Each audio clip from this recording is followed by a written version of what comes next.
obras de 2700 años de antigüedad que representan escenas de la antigua ciudad de Nínive. Creo que nos enfrentamos a un enorme misterio con los sitios megalíticos en todo el mundo. Un sitio que el grupo Estado Islámico intentó destruir en 2016. Incluyen: bajo las ruinas de la antigua Nínive, los arqueólogos descubrieron una bóveda asiria sellada que nadie esperaba encontrar. No estaba vacía. Sus paredes llevaban mensajes que nunca debían ser vistos de nuevo. Lo que comenzó como una investigación de rutina rápidamente generó una seria preocupación. Ese es uno de los errores al buscar una, entre comillas, civilización avanzada en el pasado que tendemos a buscar a nosotros mismos. El descubrimiento ha obligado a los expertos a detenerse, reevaluar y preguntarse por qué este espacio fue ocultado con tanto cuidado y por qué sus advertencias fueron dejadas para las generaciones futuras. Nínive y la ciudad construida para perdurar. Nínive no era una ciudad que esperaba desaparecer. En su apogeo, se erigía como uno de los centros urbanos más grandes y avanzados del mundo antiguo y servía como un asiento central del poder asirio. Los asirios fueron un pueblo dominante de Mesopotamia que ascendió mediante la fuerza militar, la administración y la expansión, trayendo gradualmente las principales ciudades bajo su control. A medida que su imperio crecía, Nínive se convirtió en una de sus capitales más importantes. Murallas masivas rodeaban la ciudad. Amplias calles lo atravesaban. Palacios, templos y edificios administrativos estaban dispuestos con precisión. Todo en Nínive reflejaba una planificación a largo plazo moldeada por el dominio asirio. Esta era una ciudad construida para sobrevivir a la presión, la invasión y el tiempo mismo. Esa planificación no se detuvo en lo que se podía ver. Debajo de las calles, Nínive incluía espacios subterráneos cuidadosamente planificados, construidos como parte de su diseño original. Estas no eran cavidades accidentales ni adiciones posteriores.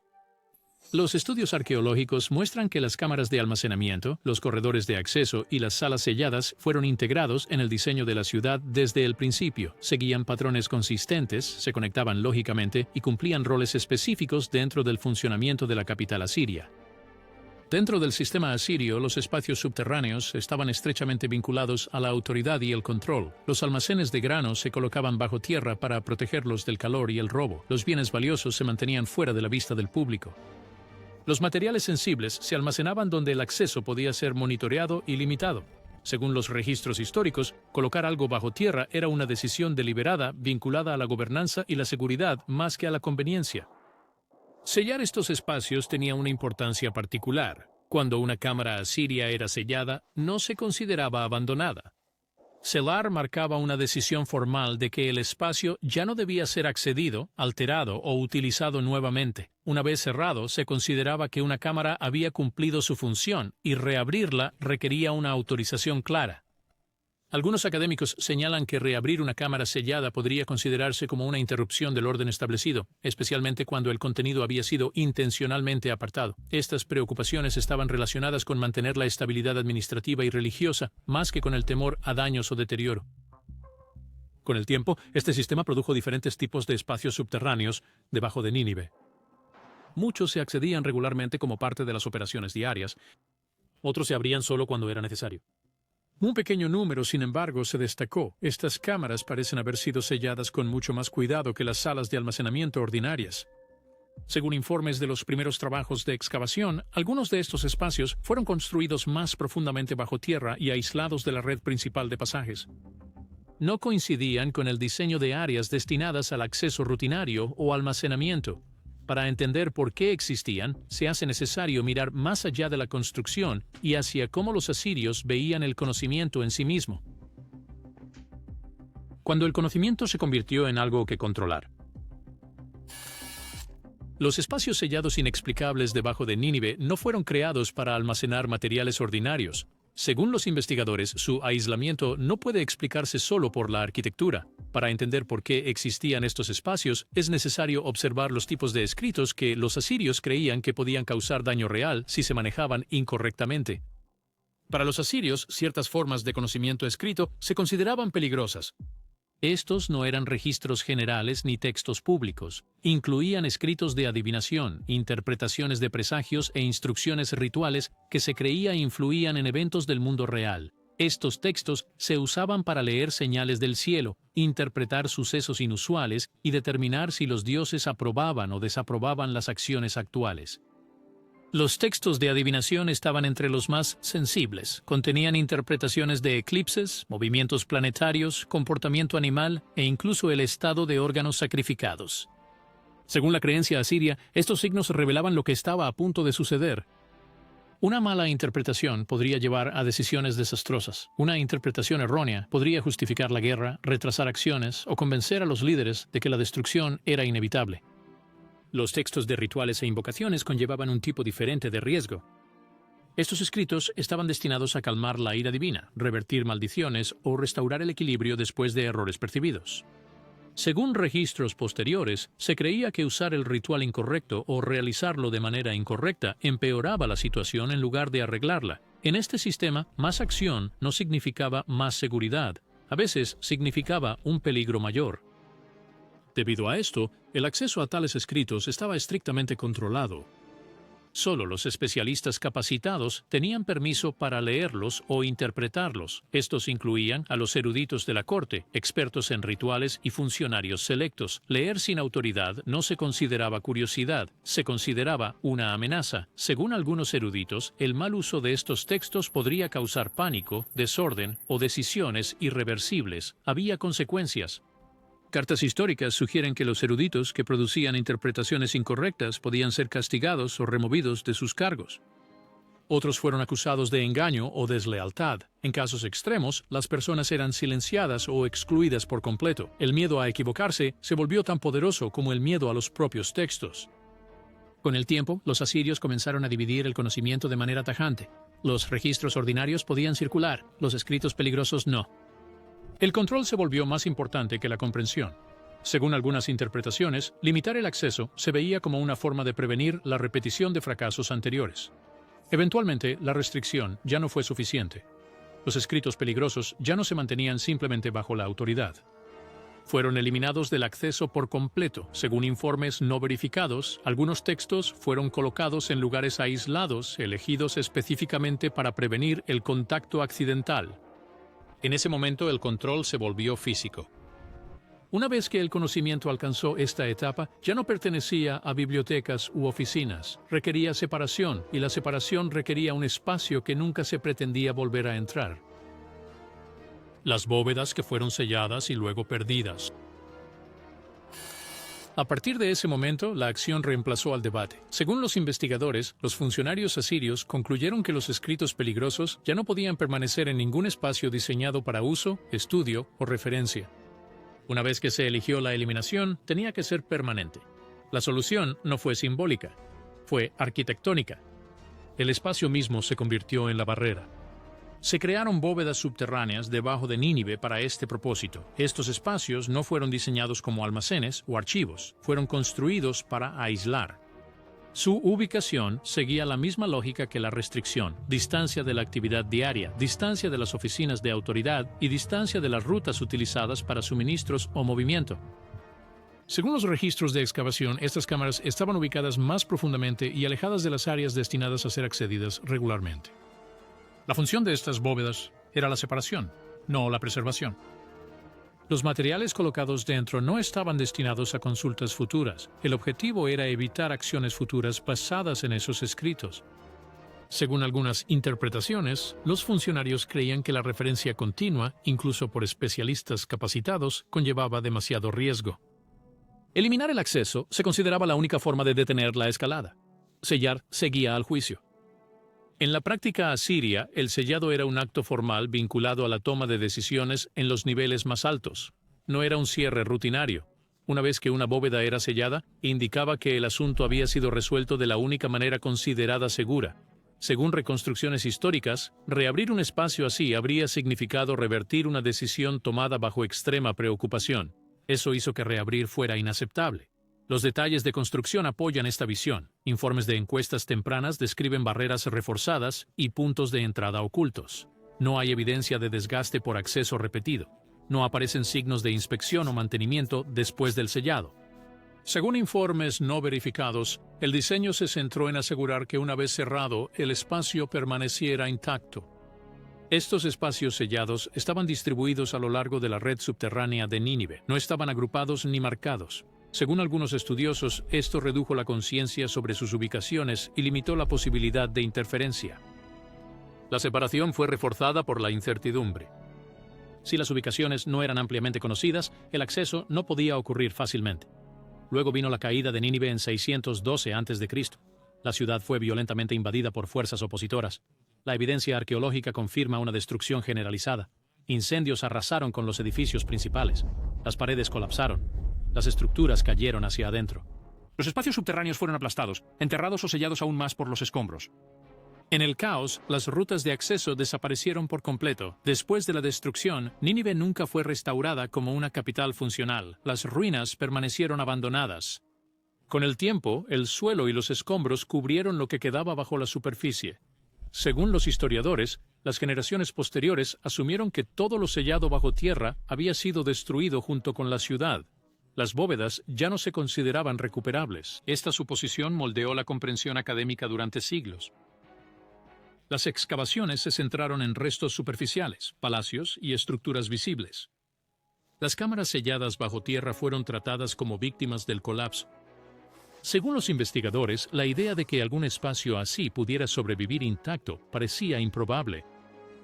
Con el tiempo, las bóvedas pasaron de ser una preocupación a convertirse en leyenda. No se buscaron porque no se esperaba que existieran. Esa creencia se mantuvo hasta que la evidencia bajo las ruinas sugirió lo contrario. Durante siglos, se asumió que estos espacios sellados habían desaparecido hasta que el trabajo moderno bajo las ruinas desafió esa creencia. La bóveda que nadie esperaba encontrar. El trabajo arqueológico moderno en Nínive no comenzó con el objetivo de descubrir algo oculto. Según los informes, los equipos que trabajaban en el sitio se centraban en mapear estructuras conocidas y estabilizar áreas dañadas por el tiempo, el conflicto y la erosión. Gran parte del trabajo consistió en documentar las ruinas expuestas, reforzar secciones débiles y utilizar herramientas de topografía modernas para entender lo que quedaba bajo la superficie sin perturbarlo. Durante una de estas encuestas, los datos revelaron un espacio cerrado subterráneo que no coincidía con ninguna estructura registrada. Al principio, los investigadores trataron la señal con cautela.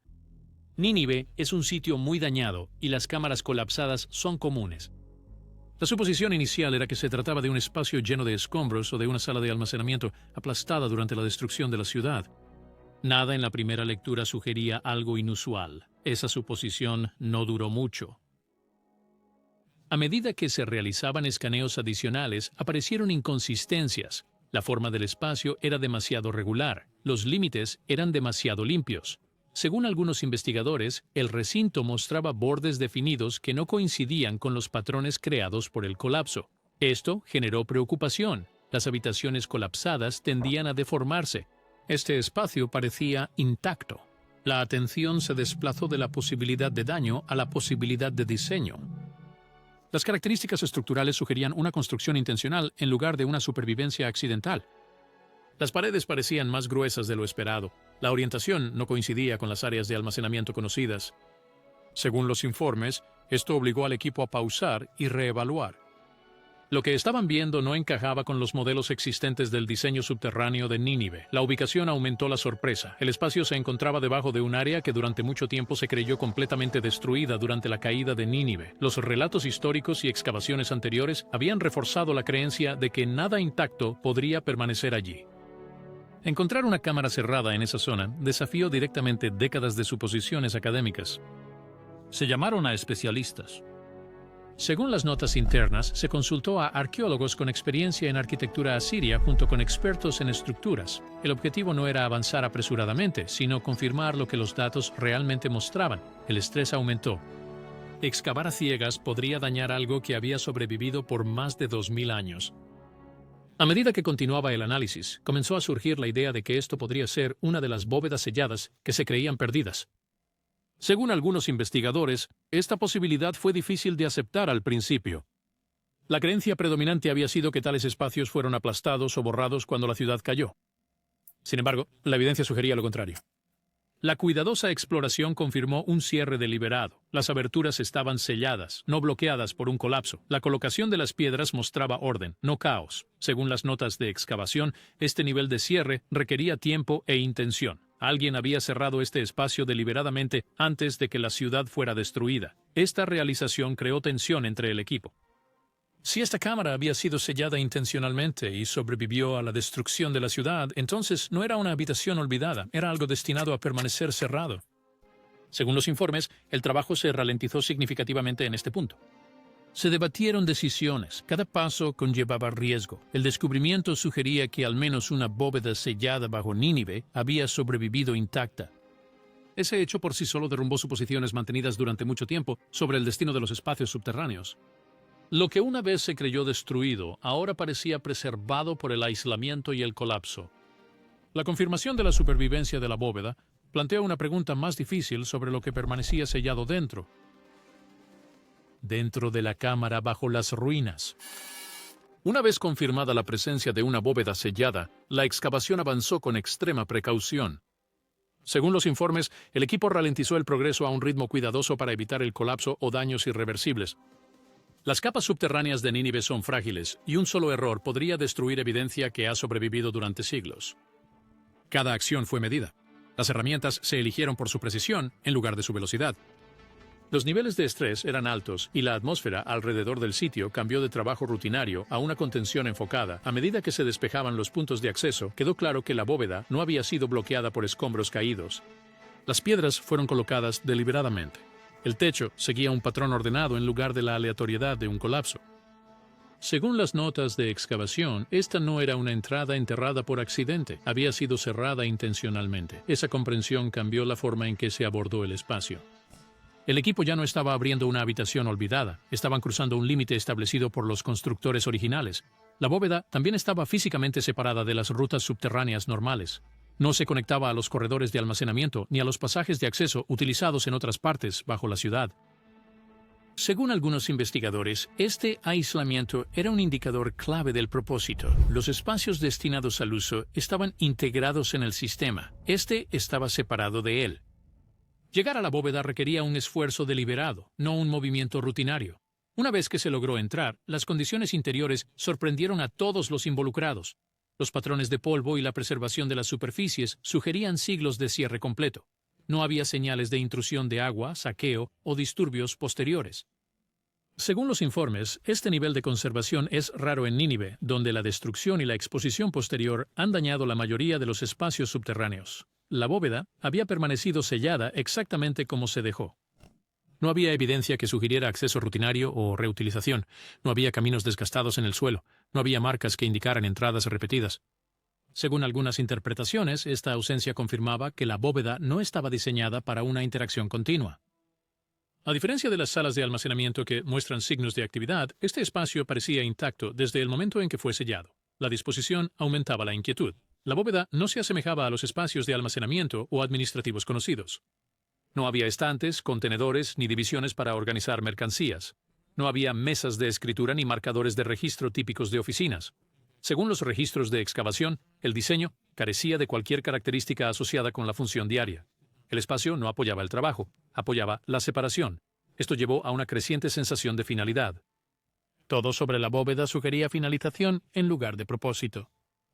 Según algunos investigadores, se sentía menos como un lugar destinado a contener algo y más como un lugar destinado a terminar algo. La ausencia de diseño funcional implicaba que lo que había sido retirado del uso no se esperaba que regresara.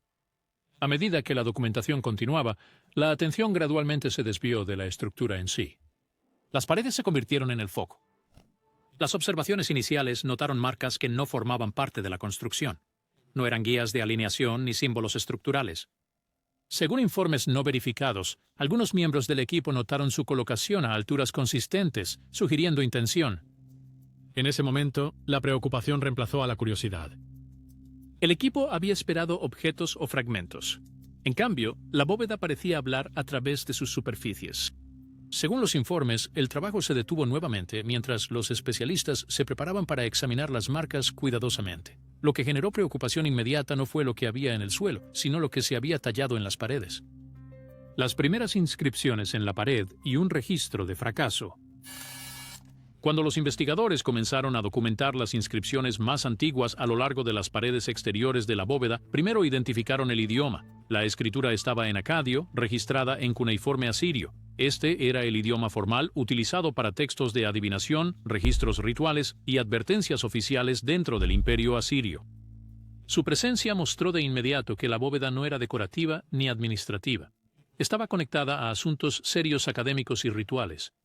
El estado de la escritura generó preocupación casi de inmediato. Las inscripciones eran desiguales e incompletas.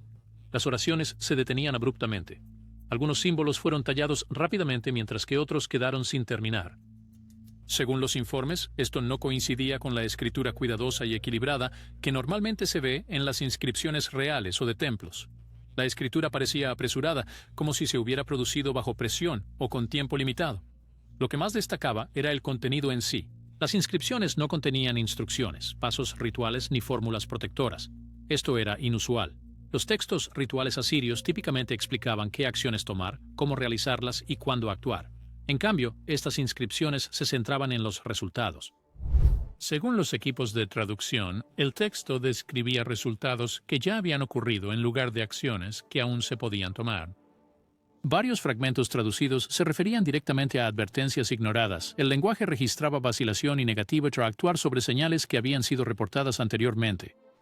Según algunas interpretaciones, estos signos incluían presagios desfavorables y resultados de adivinación que aconsejaban moderación o retraso. En lugar de explicar los presagios en sí, las inscripciones reconocían que las advertencias habían sido vistas y desestimadas. Una sección afirma claramente que se observaron señales y se dio consejo, pero el consejo fue rechazado. Otro fragmento señala que la acción continuó a pesar de lo que se había revelado. Según los estudiosos, esta redacción refleja un fracaso en respetar los resultados de la adivinación en lugar de ignorarlos. Las advertencias fueron entendidas, simplemente no fueron seguidas. El tono de las inscripciones apoya esta interpretación. No hay órdenes, ni instrucciones, ni intento de guiar el comportamiento futuro. Los escritores no estaban enseñando ni corrigiendo, estaban registrando responsabilidad. Según los investigadores, las inscripciones se leen más como una admisión que como una guía. Esto parece haber sido una elección deliberada. En la práctica asiria, los textos destinados a guiar acciones se escribían en tablillas que podían almacenarse, copiarse o revisarse. La piedra era permanente. Al tallar estas palabras en las paredes de la bóveda, los escritores se aseguraron de que el registro no pudiera ser cambiado ni eliminado. Según algunas interpretaciones, el propósito no era la corrección, sino el reconocimiento. El contenido muestra que ya se había tomado una decisión seria después de que ocurrió el daño.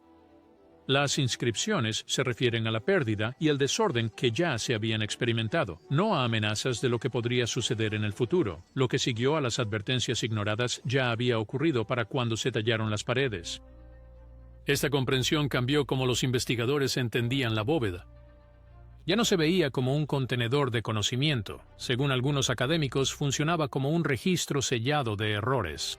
Las paredes no estaban destinadas a instruir a nadie, estaban destinadas a servir como evidencia. A medida que los investigadores se adentraban más en la bóveda, el tono de la escritura comenzó a cambiar. El lenguaje reflexivo se desvaneció, las inscripciones se volvieron más cortas, más agudas y más directas. Lo que comenzó como reconocimiento estaba dando paso a la advertencia. De presagio a condena. A medida que los investigadores se adentraban más en la bóveda, el tono de las inscripciones cambió por completo. El lenguaje reflexivo visto cerca de la entrada desapareció. En su lugar, había afirmaciones firmes que parecían conclusiones finales. Según los equipos de traducción, la escritura dejó de describir fracasos pasados y comenzó a delinear lo que sucedería a continuación si se cruzaban nuevamente los mismos límites. Las inscripciones hablaban abiertamente sobre el colapso. Varias secciones traducidas describían naciones poderosas levantándose contra naciones más pequeñas. Esto no se escribió como ambición o conquista, se escribió como un resultado inevitable. Según algunas interpretaciones, los muros advertían que las grandes potencias se volverían contra las más débiles sin restricción. La protección fallaría, los acuerdos no significarían nada, las naciones más pequeñas serían aplastadas, no porque fueran débiles, sino porque el equilibrio ya se había roto. Un tema repetido era la inversión. La escritura describía un colapso total del orden. Aquellos en el poder perderían autoridad. Aquellos que habían sido gobernados se levantarían. Una línea clara aparece a lo largo de múltiples secciones del muro. El primero será el último. El último se convertirá en el primero. Según los eruditos, este tipo de inversión señalaba un desorden total en la creencia asiria. Significaba que el mundo ya no funcionaba como se pretendía. Las inscripciones luego se referían a la guerra, no a la victoria, no a la derrota, un conflicto interminable. Según las traducciones, los ejércitos continuarían marchando incluso cuando no quedara nada por ganar. Las batallas se repetirían sin resolución. La violencia ya no serviría a un propósito o defensa, existiría por sí misma. La guerra se volvería constante, no estratégica. La escritura también advertía sobre el colapso desde dentro. Varios fragmentos describen ciudades desgarrándose a sí mismas. Los consejos fracasarían. Los líderes serían ignorados. La confianza desaparecería dentro de los hogares y comunidades.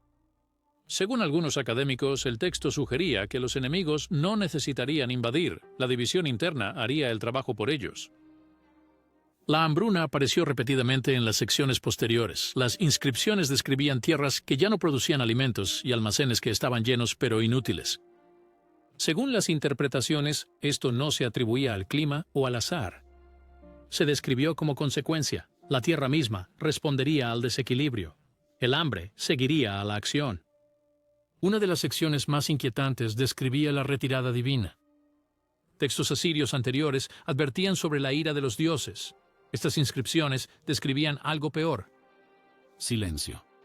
Según los informes, las oraciones no recibirían respuesta. Las señales dejarían de aparecer. La guía desaparecería, sin corrección ni advertencia. Los errores se multiplicarían y quedarían sin control.